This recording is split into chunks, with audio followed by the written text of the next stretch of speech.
Assalamualaikum warahmatullahi wabarakatuh. Bismillah, alhamdulillah, wassalatu wassalamu ala rasulillah wa ala alihi wa ashabihi wa mawala. Sahabat-sahabat sekalian, izinkan saya Aslihan Burhan untuk sedikit sharing tentang UKA 3 dari kompetensi seorang penyelia halal, yakni mengawasi bahan, proses, dan produk halal. Sebagai referensi, unit ini namanya adalah mengawasi bahan, proses, dan produk halal. Deskripsi unitnya adalah kompetensi yang berhubungan dengan pengetahuan, keterampilan, dan sikap kerja yang dibutuhkan dalam mengawasi bahan, proses, dan produk halal sesuai dengan persyaratan yang standar. Ada 5 elemen kompetensi di sini, yakni pertama, mengawasi pengadaan bahan, yang kedua, mengawasi penanganan bahan halal, yang ketiga, mengawasi proses produk halal, yang keempat, mengawasi penanganan produk halal, dan yang kelima adalah mengawasi pengembangan produk halal. 5 hal ini yang kita bahas kali ini. Pengawasan bisa kita artikan sebagai pengamatan secara sungguh-sungguh, termasuk di dalamnya adalah penjagaan dan pengarahan atas pelaksanaan kegiatan yang menjamin bahwasanya semua pekerjaan dilaksanakan sesuai dengan rencana dan standar yang telah ditetapkan. Fungsi daripada pengawasan ini adalah mencocokkan apakah kegiatan operasional yang dijalankan telah sesuai dengan rencana atau standar yang ditetapkan. Maka pengawasan bisa kita maknai sebagai mengamati seluruh proses kegiatan, melakukan penilaian berjalan sesuai dengan rencana, memberikan masukan kepada pimpinan untuk mengambil kebijakan, dan pengawasan dilakukan secara konsisten dalam mencapai tujuannya. Prinsip dari pengawasan bagaimana dapat merefleksi kebutuhan kegiatan itu sendiri, dapat melaporkan penyimpangan secara benar, bisa dipahami, dan dapat menjamin adanya tindakan korektif. Pengawasan kita kenal ada pengawasan internal dan pengawasan eksternal. Pengawasan internal yakni pengawasan proses produk halal yang dilakukan oleh internal dari perusahaan, internal dari lembaga atau organisasi yang memproduksi produk halal. Sedangkan pengawasan eksternal dilakukan oleh unit pengawasan yang ada di luar dari organisasi atau dari luar perusahaan. Bisa dari masyarakat ataupun dari pihak lembaga audit lain yang melakukannya. Siapa pengawas internal? Dalam hal ini adalah penyelia halal. Jadi Bapak Ibu, sahabat-sahabat sekalian yang telah memiliki sertifikasi penyelia halal, itu artinya dia mewakili dari industri, dari perusahaan, dari lembaga yang telah memiliki produk halal, dan itu menjadi pengawas internal di perusahaannya. Sedangkan pengawas eksternal bisa dari masyarakat, bisa dari lembaga BPJPH, dan juga organisasi lain yang concern dengan produk halal. Proses pengawasan yang pertama, menetapkan standar pelaksanaannya, yakni berupa perencanaan standarisasinya, baik dari tahap awal untuk pengadaan bahan, untuk penyimpanannya, untuk proses produk halal, dan juga untuk penyimpanan produk serta pengembangan produknya. Kemudian yang kedua, penentuan pengukuran pelaksanaannya. Yang ketiga, membandingkan pelaksanaan sesuai standar. Kemudian yang keempat, menganalisa penyimpangan-penyimpangan yang terjadi. Dan yang kelima, mengambil tindakan korektif. Misalkan terjadinya kontaminasi dengan barang yang najis, maka harus disucikan.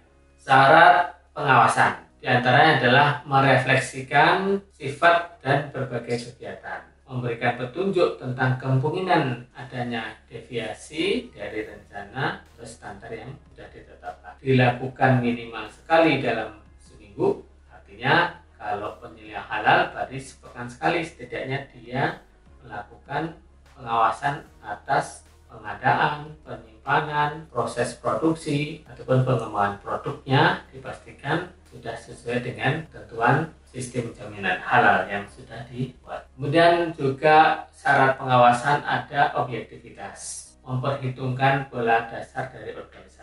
efisiensi dalam pelaksanaannya, juga ada pemahaman sistem pengawasan yang baik, kemudian dipastikan bertujuan mencari ketidaksesuaian, dan pengawasan sifatnya harus membimbing, bukan menjudgment dan juga untuk menjatuhkan. Pengawasan sifatnya membimbing agar bisa dicapai pelaksanaan sesuai dengan ketentuan standar atau rencana yang telah dibuat. Ruang lingkup pengawasan terdiri dari pengawasan pengadaan bahan, pengawasan penanganan bahan halal, pengawasan proses produksi halalnya sendiri, pengawasan penanganan produk halal, dan pengawasan pengembangan produk. Dalam pengawasan itu dimungkinkan terjadi yang namanya kontaminasi silang, yakni risiko yang berkaitan dengan kemungkinan masuknya unsur haram atau juga bisa dari benda-benda yang najis serta benda lainnya yang bisa berasal dari tempat, alat, ataupun personel atau karyawan dari pelaksana proses produksi halal. Tempat, misalkan jangan sampai menggunakan tempat yang barangkali sudah pernah digunakan yang mengandung unsur najis ataupun unsur haram. Alat yang digunakan misalkan sendoknya, garpunya, ataupun alat-alat lainnya juga pastikan memang suci dan bebas dari najis dan unsur haram. Demikian juga personelnya, apakah dengan tangannya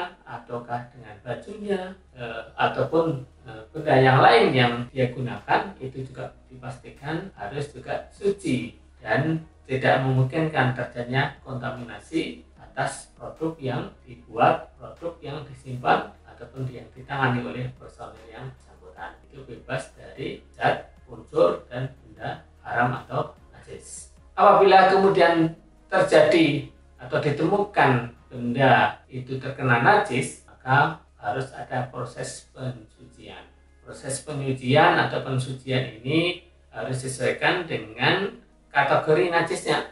Kalau najisnya bubulatoh, misalkan kena liur anjing atau kena bahan yang mengandung babi, maka harus dengan disucikan 7 kali, dibasuh salah satunya dengan menggunakan air atau tanah. Kalau itu mengandung unsur najis mutawasitoh, misalkan kotoran ayam ataupun kotoran kambing, kotoran burung dan sebagainya, maka itu dengan cara mensucikan, membersihkan sehingga tidak kelihatan warna ataupun baunya. Sedangkan kalau itu kena percikan kencingnya bayi yang baru lahir, bayi laki-laki, maka cukup dengan dipercikin air saja. Proses pensucian.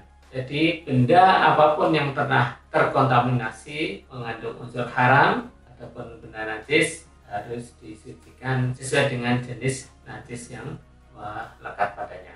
Selanjutnya adalah bagaimana pengawasan dilakukan. Pengawasan ada pengadaan bahan. Pengawasan bahan pada saat barang baru datang atau akan datang bisa dilakukan dengan melihat daftar bahannya. Kemudian juga dengan menyeleksi bahan baru apabila ada bahan-bahan yang sifatnya belum pernah digunakan atau barang yang sama tetapi dari perusahaan yang berbeda. Dan juga perlu ada bukti atas pengadaan bahan itu sudah sesuai dengan yang direncanakan. Bahan baru yang dimaksud adalah bahan yang belum pernah digunakan atau bahan yang sama tetapi dari beda produsen. Maka kalau yang lama sudah dipastikan kehalalannya, yang baru perlu diperiksa kembali apakah sudah memiliki sertifikasi halal. Memastikan pengadaan bahan sesuai dengan daftar bahan halal. Jadi kita bisa mengecek apakah bahan yang diorder sudah ada termasuk dalam daftar bahan halal. Yang kedua, memastikan penggunaan bahan barunya itu juga sudah disetujui oleh lembaga pemeriksa halal atau juga dari BPJPH. Kemudian bukti pengadaan bahan diperiksa sesuai dengan kondisi fisik bahannya. Jadi apakah bahan yang dipesan itu sudah cocok sesuai dengan kondisi fisik bahan yang diterima. Cara ngecek bukti pengadaannya bisa dengan kwitansi, dengan PO atau proses order, dan form pengadaan bahannya. Apabila didapati bahan yang dikemas ulang atau dilabel ulang oleh supplier, maka penyelia halal atau internal audit itu perlu memastikan adanya kontrak pembelian agar bahan yang dikirim oleh supplier itu sudah sesuai dengan order yang dimintakan. Mengawasi pengadaan bahan halal ini mulai dari memastikan kesesuaian nama bahannya, nama produsennya, dan juga negara asal produsennya, yang itu tercantum dalam kemasan bahan di dokumen bahan. Bahan dengan sertifikasi halal dari lembaga halal seperti IFFI dan juga dari Infansa, penyelia halal atau internal audit memastikan bahwasanya logo halalnya sudah diperiksa saat pemeriksaan barang datang. Dan bahan yang tidak kritis, artinya positive list, itu boleh tidak diperiksa. Jadi bahan-bahan yang dari alam, misalkan tumbuh-tumbuhan atau tanaman ya, yang memang itu tidak merupakan bahan yang diharamkan, maka itu bisa tidak diperiksa. Penyimpanan dan tata letak penyimpanan bahan ini dipastikan tidak terjadi kontaminasi dengan unsur yang haram. Bukti harus disimpan dan dipelihara seperti surat jalan ataupun form pemeriksaan bahan pada saat datang. Ini adalah contoh form pengawasan pengadaan bahan. Sahabat-sahabat bisa melihatnya dan nanti menggunakannya pada saat melakukan pemeriksaan pengadaan bahan di perusahaannya ataupun di lembaga usahanya. Selanjutnya, setelah kita memeriksa bahan yang datang, yang diorder, selanjutnya adalah kita pengawasan penanganan bahan tersebut. Konteks yang diawasi dalam pengawasan penanganan bahan halalnya adalah pada saat pemeriksaan bahan datang, kemudian juga apakah barang datang itu sesuai atau tidak dengan persyaratan yang ada, kemudian bagaimana tata letak penyimpanan bahan halal tersebut, dan kemudian pada saat penyimpanan bahan halalnya sendiri, serta bagaimana alur bahan itu diproses, sehingga memastikan bahwasanya alurnya itu tidak dimungkinkan adanya kontaminasi dengan barang yang haram. Dalam pengawasan penanganan produk halal ini tentu diperlukan edukasi dan sosialisasi, kemudian kemampuan telusur produk halal, kemudian tempat dan alat penyimpanan produk halalnya sendiri dipastikan tidak terkontaminasi dengan unsur yang haram, kemudian bagaimana juga pada saat penyajian produk halalnya. Berikut ini adalah kertas kerja atau form pengawasan penanganan bahan halal. Ini Bapak Ibu bisa lihat dan bisa gunakan untuk pengawasan pengadaan bahan halalnya. Untuk digunakan pada saat pengawasan penanganan bahan halal. Di situ ada nama penyelia, internal audit, dalam ini adalah sahabat sekalian, kemudian nama perusahaannya, kapan, hari, tanggal, serta waktu pengawasan itu dilakukan, kemudian jenis produk apa yang menjadi objek pengawasannya. Selanjutnya adalah bagaimana itu ada proses produksi, dan ini dipastikan juga ada pengawasannya. Dalam proses produk halal ini yang dilihat adalah part, kemudian alat, dan di situ tentu proses prosedur ini disesuaikan dengan jenis dari usahanya itu sendiri, dan dipastikan bagaimana tempat dan alatnya bebas dari kontaminasi yang haram, dan prosedur proses produk halal juga sesuai dengan yang direncanakan dan membebaskan dari kontaminasi yang haram.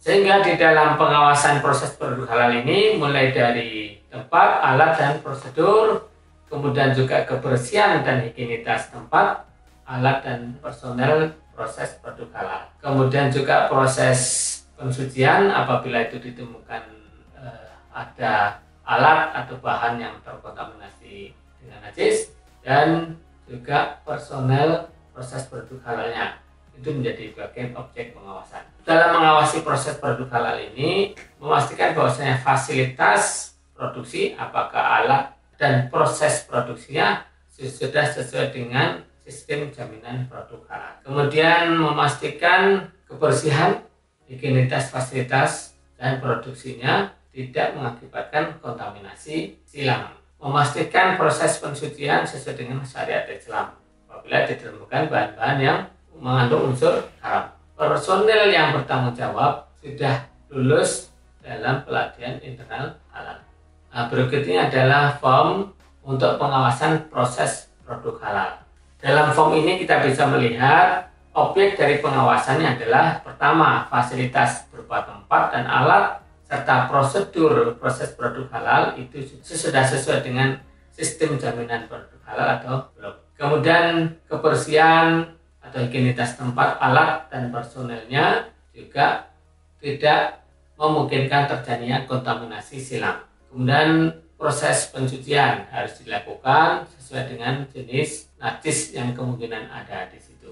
Dan juga personil proses produksi halal dipastikan sudah pelatihan internal halal. Setelah pengawasan bahan, penanganan bahan, kemudian pengawasan produksi atau produk halalnya sendiri, pengamatan proses produksi, penyimpanan produk, berikutnya adalah pengawasan pengembangan produk. Pengembangan produk juga sebuah industri diperlukan juga apakah dalam hal mereformulasi produk, misalkan unsur-unsurnya dikocok ulang sesuai dengan kebutuhan industri, atau barangkali ada pengembangan produk baru, maka pengawasan pengembangan produk ini juga dipastikan harus sesuai dengan sistem jaminan halal. Berikut ini adalah form pengawasan pengembangan produk halal, baik apakah sifatnya reformulasi produk yang sudah ada dengan formula baru ataupun dalam pengembangan produk yang baru sama sekali. Yang terakhir, sahabat-sahabat sekalian, ini bisa kita gunakan form pengawasan gabungan, mulai dari yang pertama tadi pengawasan bahan baku, pengawasan penanganan bahan, pengawasan proses produk, proses produksi, pengawasan penanganan produk, dan pengawasan dalam pengembangan produk. Demikian, walafu minkum, terima kasih. Assalamualaikum warahmatullahi wabarakatuh.